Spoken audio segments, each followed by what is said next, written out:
Live from the capital city, Carolina News brings you your news first. With breaking news and in-depth reporting. Up-to-the-minute weather. And all your sports news and highlights.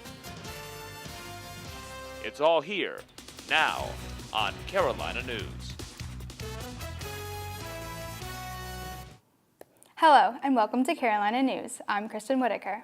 Good afternoon. Thanks for joining us. I'm Kevin Smar. Days after coordinated terrorist attacks killed 31 people and injured 270 more in Brussels, investigators are still searching for suspects. And these concerns, more attacks are coming after investigators uncovered multiple plots connected to ISIS.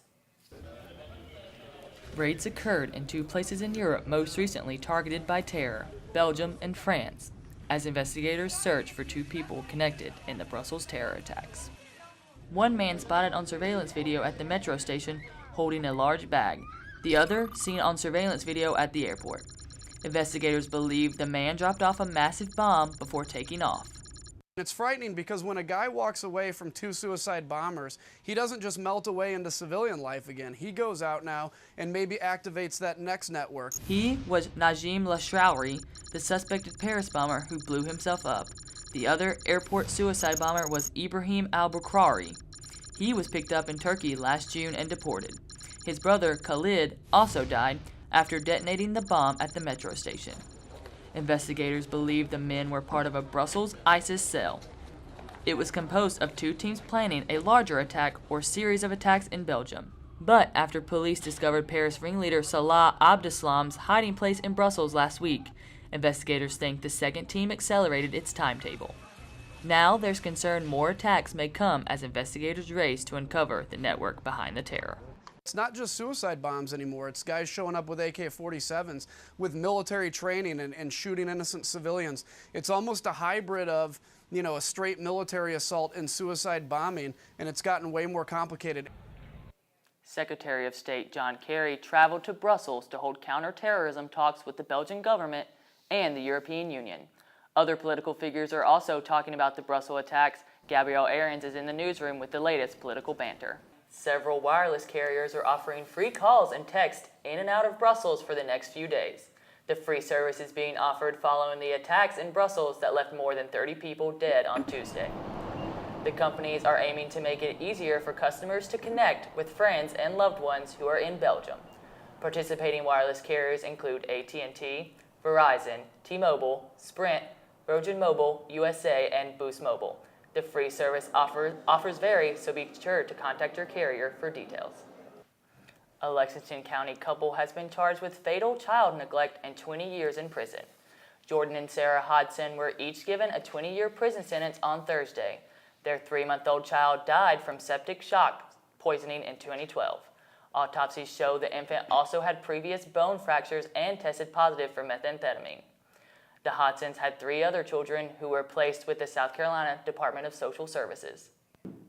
A 15-year-old Irmo High School student has been charged Thursday with possession of a weapon on school grounds. According to the Lexington County Sheriff's Department, the boy had a loaded handgun. Officer Mark Bounds says at no time was any student or staff in danger. The gun was discovered when another student came forward with the information, leading to the immediate confiscation of the weapon, Bounds said. He was turned over to the State Department of Juvenile Justice. 2 Georgia brothers were surprised by a text from a wrong number announcing a birth of a child. These text messages were mistakenly sent to the phone of 19-year-old Derek Williams Saturday morning. The message and pictures announcing the birth of Lindsay and Mark Lashley's son were sent by a relative. They continued to carry on conversation with Williams, inviting him and his brother, Dennis, to the local hospital in Bainbridge, Georgia. The brothers came with diapers and baby bottles where they met newborn Kason Lashley. The brothers said the mix-up has gained them a lot of new followers on social media. Many people have sent them messages on Facebook thanking them for their kindness. Several media companies are urging Georgia Governor Nathan Deal to veto what critics are calling a discriminatory anti-LGBT bill. The measure passed would give faith-based organizations in Georgia the option to deny services to gay people. Disney, Time Warner, and 21st Century Fox are among a growing number of companies who conduct business in Georgia and do not want to see the measure become law. Opponents like the Human Rights Campaign say it is anti-LGBT and appalling. Governor Deal has until May 3rd to decide whether to veto the bill. Columbia Police now want your feedback on their performance through text messaging. People can rate their experience with a police officer by texting answers to automatic questions sent to their phone.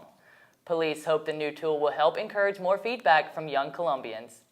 If you would like to rate a cop, text CPD to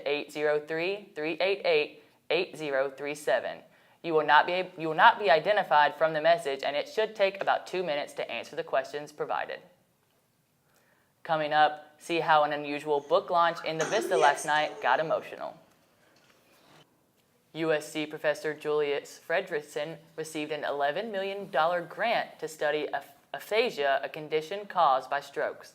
The grant will allow Fredrickson to work with patients to determine why there are inconsistencies in who responds to treatments. The CDC listed South Carolina as the state with the 7th highest stroke death rate in the nation.